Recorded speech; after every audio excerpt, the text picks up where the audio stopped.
الحمد لله وكفى وسلام على عباده الذين اصطفى اما بعد فاعوذ بالله من الشيطان الرجيم بسم الله الرحمن الرحيم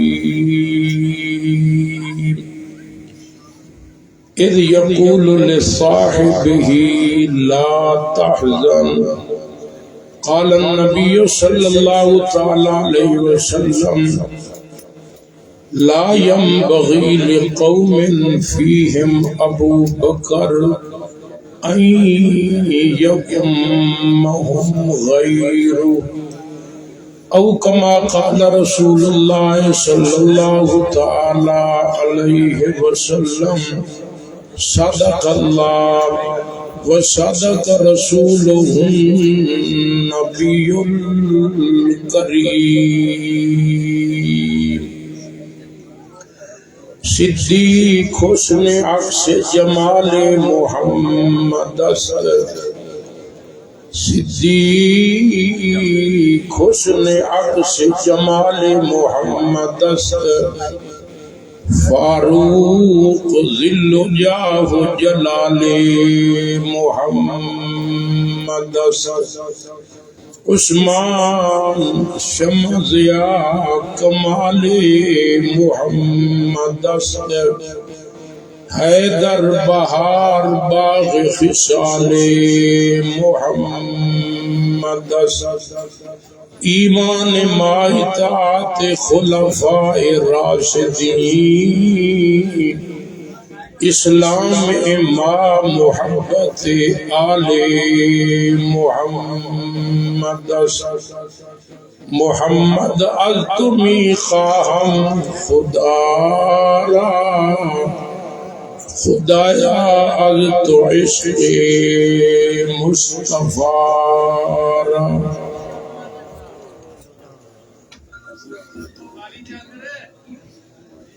سب حضرات محبت ادب اخلاص سے درود پاک پڑھ لی اللہم صلی اللہ علیہ وسلم.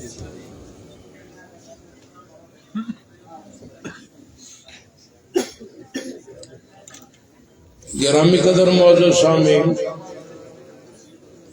عموماً ایسا ہوتا ہے اگر کوئی بیٹے کی تعریف کرے آنکھیں میری طرف ہوتی، آپ بات سمجھ آ رہی ہے؟ میں آپ کے سامنے آپ صلی اللہ علیہ وسلم کی ارشادات مبارکہ پیش کروں گا. ادب کریں گے تو فائدہ ہوگا. با ادب با نصیب، بے ادب بے نصیب، بے ادب معروم شد اد فاضل حق. بے ادب کو کچھ نصیب نہیں ہوتا چاہے نبی کا بیٹے کی. اس لیے عرض کر رہا ہوں برائے مہربانی حدیث مبارکہ کا ادب کریں اور بڑی توجہ کے ساتھ محبت کے ساتھ آپ تھوڑی سی گفتگو سماعت فرمائیں. عام طور پر ایسا ہوتا ہے بیٹے کی تعریف کی جائے تو باپ کو خوشی ہوتی ہے، باپ کو تعریف کی جائے تو بیٹے کو خوشی ہوتی ہے. شاگرد کی کوئی تعریف کرے استاد خوش ہوتا ہے، استاد کی کوئی تعریف کرے شاگرد خوش ہوتا ہے، پیر کی کوئی تعریف کرے تو مرید خوش ہوتا ہے، اور مرید کوئی تعریف کرے تو پیر خوش ہوتا ہے. نوکر کی کوئی تعریف کرے تو سردار خوش ہوتا ہے، سردار کی تعریف کی جائے تو نوکر خوش ہوتا ہے. داماد کی اگر تعریف کی جائے تو سسر خوش ہوتا ہے، سسر کی تعریف کی جائے تو داماد خوش ہوتا ہے. اس لیے اس وقت جیسے حضرت نے مجھے ارشاد فرمایا تھا آپ کے سامنے سسر محمد مصطفیٰ سیدنا صدیق اکبر رضی اللہ تعالیٰ عنہ کی عظمت آپ کے سامنے میں وہ نقل کروں گا جو کائنات کے سچے نبی نے ان کی بارے خود ارشاد. یہ کسی پیر کی بات نہیں، کسی مولوی کی بات نہیں، کسی بستر کی بات نہیں، کسی تاریخ دان کی یہ بات نہیں ہے. یہ امام الانبیاء محمد مصطفیٰ احمد مجتبی صلی اللہ علیہ وسلم کے ارشادات کرام میں وقت کی پابندی کروں گا، فکر نہ کریں، انشاءاللہ 1 منٹ آگے نہیں جاؤں گا، آپ سے بار بار التماس کر رہا ہوں، ذرا توجہ سے گفتگو سنو۔ حضور علیہ السلام نے ارشاد فرمایا 360 خوبیاں ایسی ہیں، 360 خصائل ایسے ہیں، 360 عادتیں ایسی ہیں، 360 کمالات ایسے ہیں۔ حضور علیہ السلام نے فرمایا ان کمالات خوبیوں میں سے، خصائل میں سے جس کے اندر ایک خوبی بھی ہوگی اللہ پاک اسے جنت میں ضرور داخل کرے۔ سن رہے ہیں؟ 360 کمالات میں سے ایک جس میں کمال ہوگا، اللہ کے نبی نے فرمایا اللہ پاک اسے یقیناً جنت میں داخل فرمائیں گے۔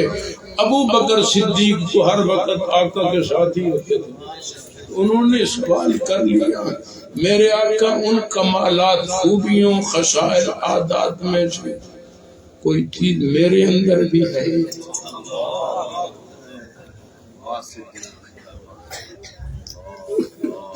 حضور علیہ السلام نے فرمایا سن صدیق، تو ایک واحد شخص ہے کہ وہ پورے 360 کمالات، خوبیاں، خصائل تیرے اندر ساری موجود۔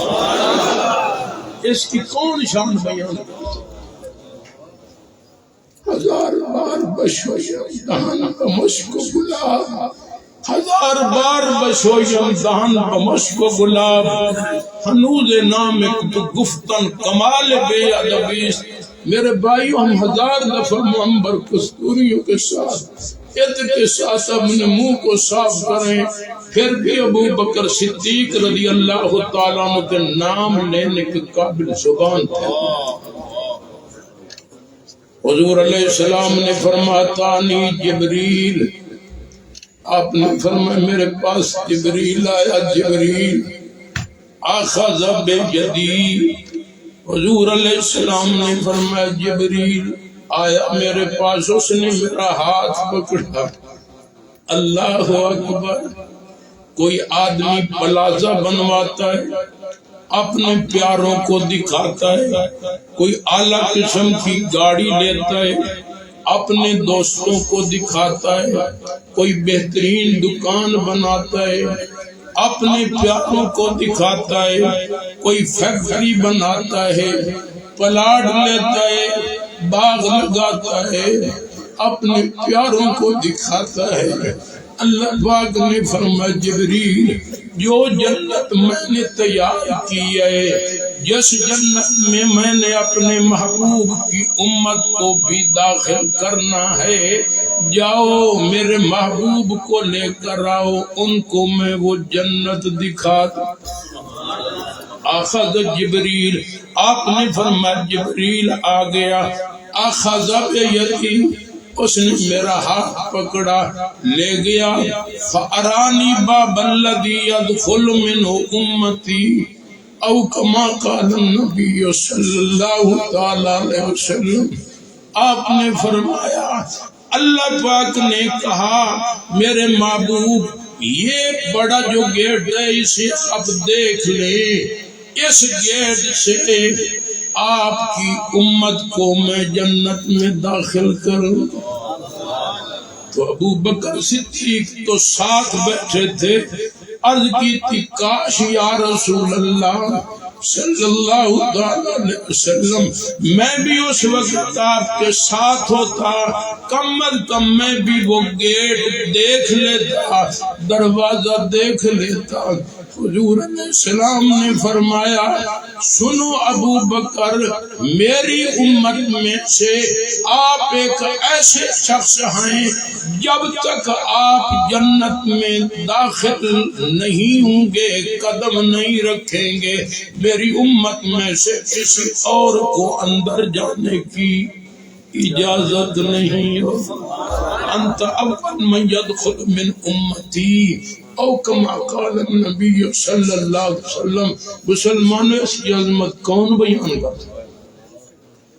امی عائشہ رضی اللہ تعالی عنہ فرماتی ہیں کوئی جناب دھند وغیرہ نہیں تھی، بادل نہیں تھا، آسمان بالکل صاف تھا، آسمان کے اوپر ستارے بے شمار چمک رہے تھے، میرے آقا میرے گھر میں موجود تھے، میں وہاں بیٹھی تھی، میری جب نگاہیں آسمان پر گئی، خدا کی شان دیکھیں، اللہ نے آسمان کو مزین کیا ہے ستاروں سے، زمین کو مزین کیا ہے آقا کے یاروں سے، جیسے وہ ادھر چمک رہے ہیں صحابی کن نجوم، یہ زمین ان کے لیے اہل سما کے لیے، آسمان جیسے ہمارے یہاں ستاروں سے چمک رہا ہے، یہ زمین اہل سما کے لیے آقا کے ستاروں سے یوں ہی چمک رہی ہے۔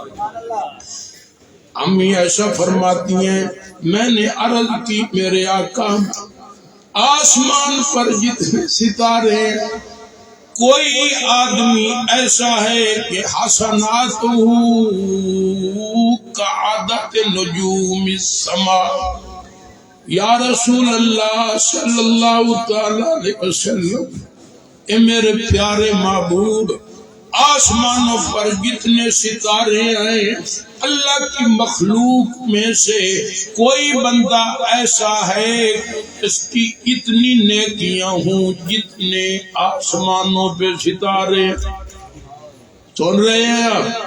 حضور علیہ السلام نے فرمایا ایسا دور جانے کی ضرورت نہیں ہے، وہ موتی جو اللہ سے میں نے مانگا تھا، سمجھ گئے ہوں گے جن کے بارے میں آقا نے خود فرمایا لو کان بعدی نبی لکان عمر، آپ نے فرمایا اگر میرے بعد نبوت کا دروازہ بند نہ ہوتا تو میرے بعد یقیناً عمر اللہ کا نبی ہوتا۔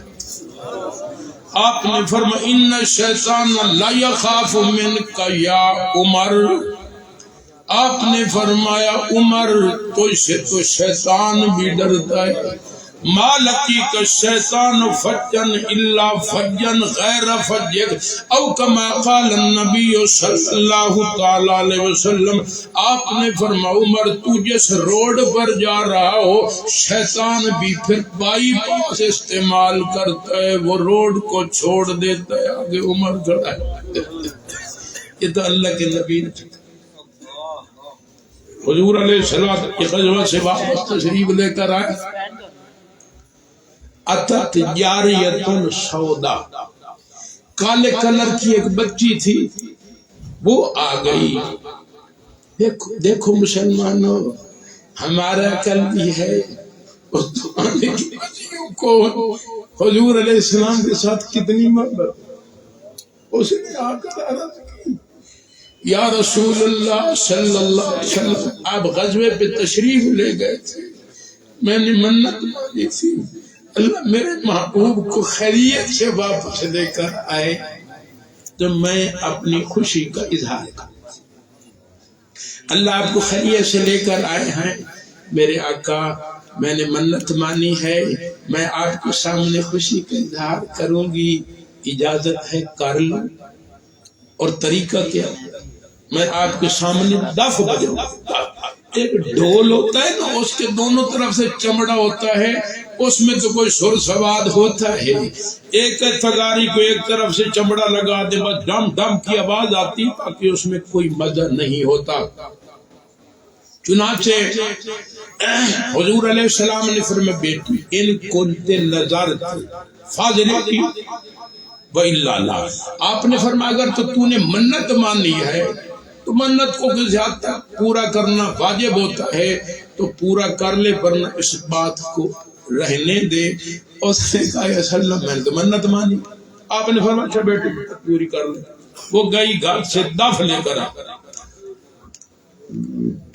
حضور علیہ السلام بیٹھے ہوئے تھے، وہ بچی آ گئی، دڑم دڑم دڑم شروع کر دی اور اپنی خوشی کا اظہار کر رہی ہے، اتنے میں استاذنا ابو بکر، باہر سے کسی نے دستک دی، رحمت نے فرما پتہ کرو کون ہے؟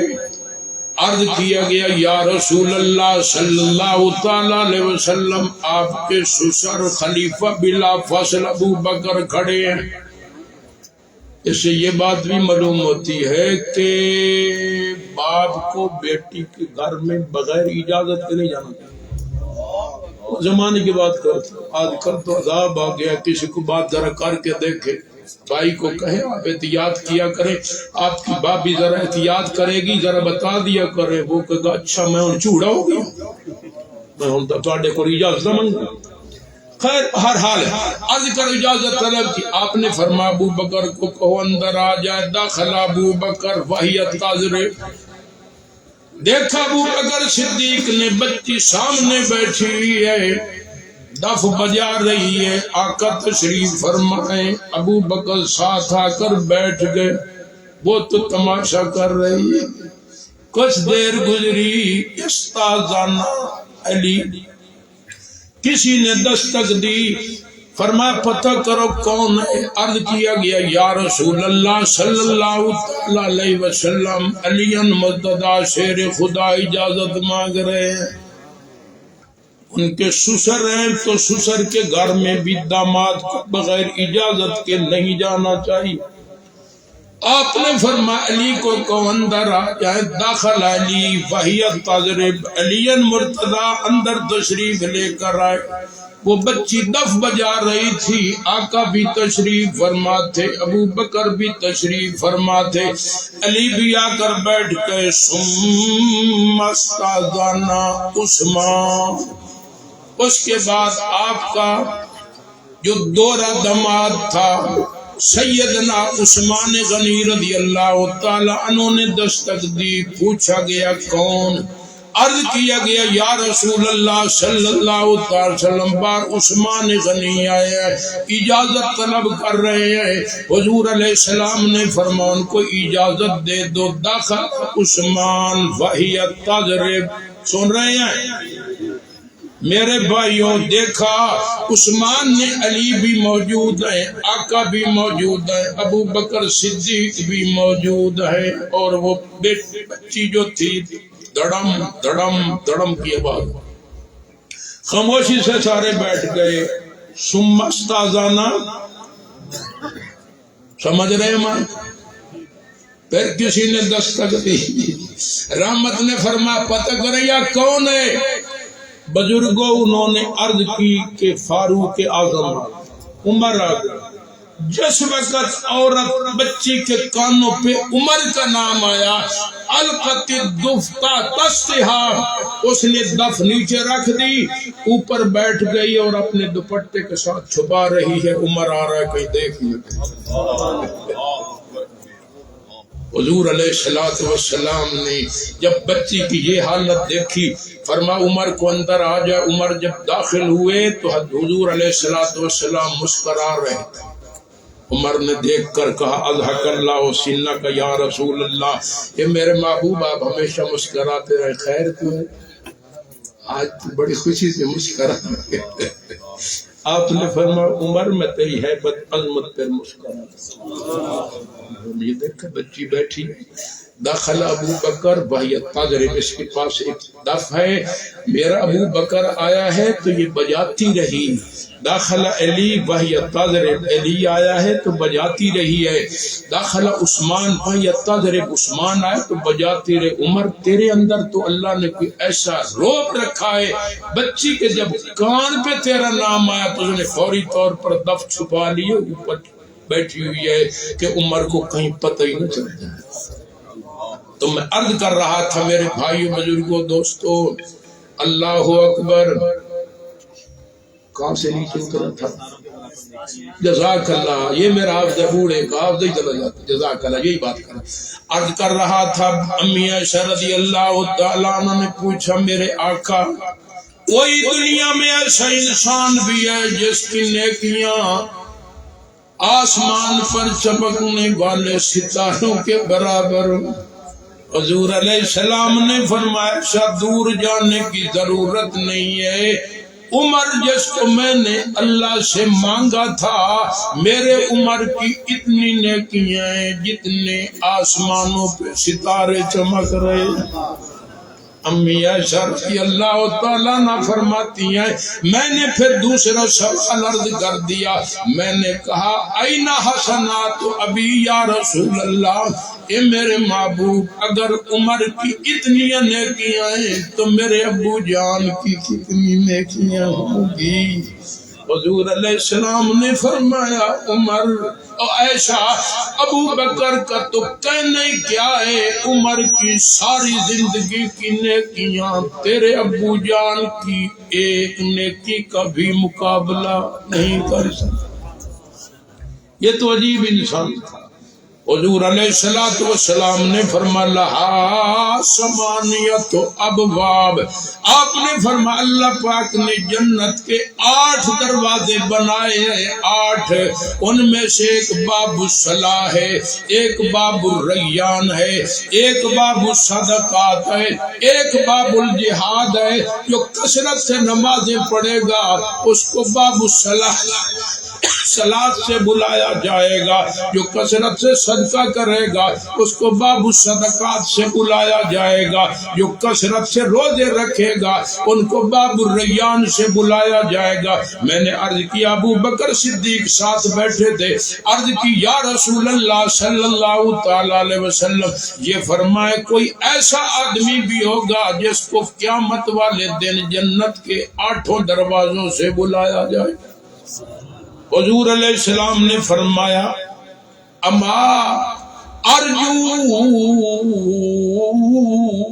منک یا ابا بکر او کما قال النبی صلی اللہ تعالی علیہ وسلم، آپ نے فرمایا ابو بکر سنو تو ایک واحد آدمی ہوگا جس کو جنت کے 8 دروازوں سے بلایا جائے گا۔ ابو بکر ادھر سے آؤ، میرے لیے سعادت ہے۔ وہ کہیں گے ادھر سے آؤ کہ ان کا تو بھائی بہت بڑا اونچا مقام ہے۔ بس آخری بات عرض کر رہا ہوں، ان کی شان بزرگوں کون ان کی بیان کر سکتا ہے؟ حضور علیہ السلام تشریف فرما تھے، آپ نے ارشاد فرما حبب الی من دنیاکم ثلاث، آپ نے فرما لوگوں اس دنیا سے مجھے 3 چیزیں پسند ہیں۔ حضور علیہ السلام نے جب 3 چیزوں کا تذکرہ کیا، وہاں ابو بکر صدیق بیٹھے ہوئے تھے، انہوں نے عرض کی یا رسول اللہ صلی اللہ تعالی علیہ وسلم اگر آپ کو دنیا میں 3 چیزیں پسند ہیں تو مجھے بھی دنیا میں 3 چیزیں پسند ہیں۔ مزاج دیکھیں صدیق کا۔ حضور علیہ السلام متوجہ ہو گئے، باقی صحابہ متوجہ ہو گئے، ابو بکر کیا جواب دیتے ہیں؟ میرے بھائیو ابو بکر صدیق نے سب سے پہلی جو گزارش کی تھی وہ یہ تھی النظر الی وجہ رسول اللہ، میرے آقا مجھے تو دنیا میں سب سے پہلے یہ چیز پسند ہے، میری نگاہوں اور آپ کا چہرہ انور ہو، دنیا میں سب سے زیادہ مجھے یہ بات پسند ہے۔ تفصیل حضرت خود بیان کریں گے۔ میرے ساتھ ناز خان صاحب بیٹھے ہیں تو وہ بار بار ذرا نگاہ ادھر میری طرف پھیر رہے تھے، جن کا خواہش معلوم ہوتی تھی وہ کہتے نہیں میں آپ کا نام نہیں، ہاں وہ اور ناز خان صاحب، میں نے سمجھا شاید آپ نہیں پوش میرے پیچھے آنکھیں نہیں ہیں آگے آنکھیں ہیں، اللہ کے بندے پیچھے میں پیچھے دیکھ رہا، یہ تو نبی کا کام ہوتا ہے پیچھے سے دیکھنا، میری تو 2 آنکھیں ہیں، ڈبل آنکھیں تو نہیں۔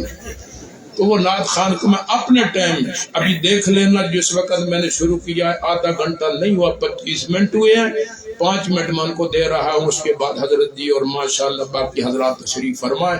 اللہ پاک ہم سب کو صحابہ اہل بیت اور آپ صلی اللہ علیہ وسلم کے ساتھ سچی محبت، غلامی، اطاعت، تابعداری کرنے کی توفیق نصیب فرمائے۔ وآخر الدعوانا ان الحمدللہ۔ آؤ بکر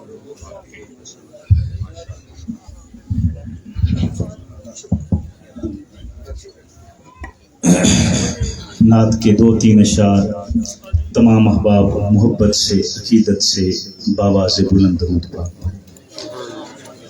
اللہم صلی علی سیدنا و مولانا محمد وعلی آل سیدنا و مولانا محمد مبارک وسلم وصلی علیہ۔ دل ہوا جب سے آقا غلام آپ کا، دل ہوا جب سے آقا غلام آپ کا، میرے لب ہیں اور آقا ہے نام آپ کا، دل ہوا جب سے آقا غلام آپ کا، میرے لب ہیں اور آقا ہے نام آپ کا، میرے لب ہیں اور آقا ہے نام آپ کا، روح مہکنے لگی دل چہکنے لگا، رشک سے مجھ کو ہر ایک تکنے لگا، روح مہکنے لگی دل چہکنے لگا، رشک سے مجھ کو ہر ایک تکنے لگا، اور تو کچھ نہیں بات اتنی سی تھی، اور تو کچھ نہیں بات اتنی سی تھی، پڑھ رہا تھا میں شاہ سلام آپ کا، دل ہوا جب سے آقا غلام آپ کا، میرے لب ہیں اور آقا ہے نام آپ کا، چاند بے شک ہنسی دل نشی میں ہے جبھی،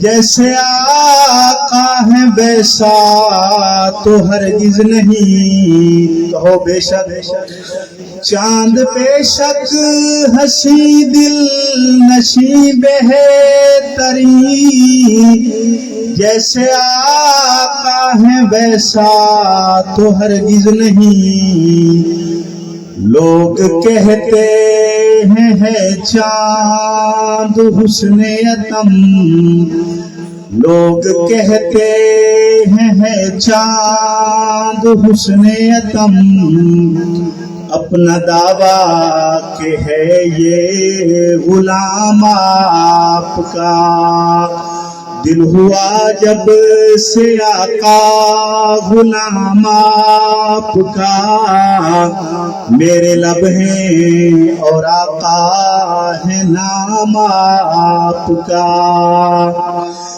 بیت اقدس میں سب انبیاء ہیں جمع، اور اللہ نے ارشد کیا فیصلہ،